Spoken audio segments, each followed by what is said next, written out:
Kapatulang kita, gato ka. Kapatulang kita. Ano ka ako sa'yo? Ikaw mo. Para sa bayan ng mamaya. Hindi ako nagpunta dito para sa pera. Hoy kuya, huwag na kayo mag-video kuya. Nag-aaway na nga eh.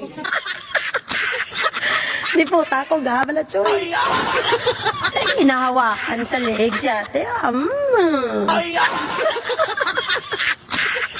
Yung mga DDS vlogger, nagkaunsihan. Kwarta na naman ang pinagawa yan. Eto sila, malakas yung mga DDS, makapagbintang sa amin na kami daw ay mga bayarang vlogger. Pero nasa kanila man ang ebidensya na nagtatalo-talo sila sa pera.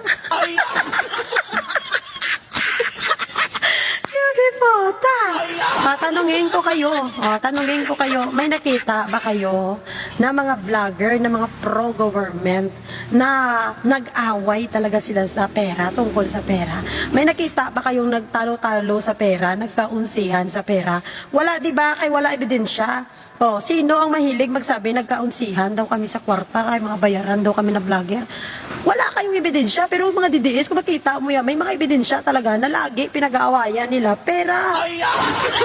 Simula noon hanggang ngayon, ang pinagtatalunan ng mga patay gutom na to is pera. Hindi sila yung makontinto yan sa pera nila kay Meta. Magtatalo-talo pa sila sa pera nila. Ay, ganun talaga pagbayaran ka. Kaya kami, lakas loob at taas noon namin na kami ay makapagsabi sa inyo talaga na ang dignidad namin, prinsipyo at pagkatao ay hindi bayad. Diba? Never kayong nakakita ng video ng mga pro-government na makitaan nyo na may ganyan na nagsasakalan sila. Nagsasakalan. Animal. Muntik na maging kwento si ate, ginasakala sa palapit day. Nagsasakala na sila sa pera, Ayan nakulong na kasi yung mga puo nila. So, kukunti na lang siguro budget. So, talagang magtatalo-talo na kayo niyan. Magkakaunsihan na talaga kayo niyan.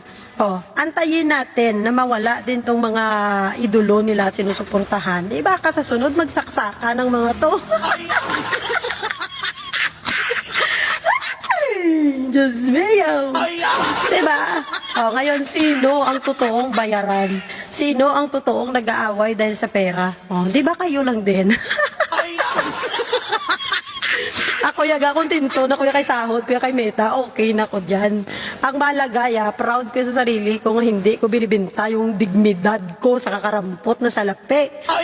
No? Masaya na tayo na makatanggap tayo ng pera kay Meta. Yun na yung kaligayahan namin. Bahala na kayo dyan. Hindi naman kami kagaya ng mga vlogger na to na kahit alam ng mali, talagang nilalaban dahil kwarta.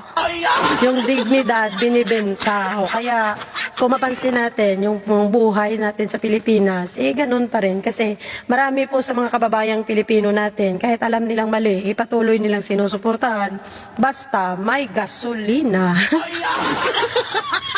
So, mabuhay tayo mga pro-government vlogger, na talagang nanindigan at alam natin sa sarili natin na tayo ay hindi bayad.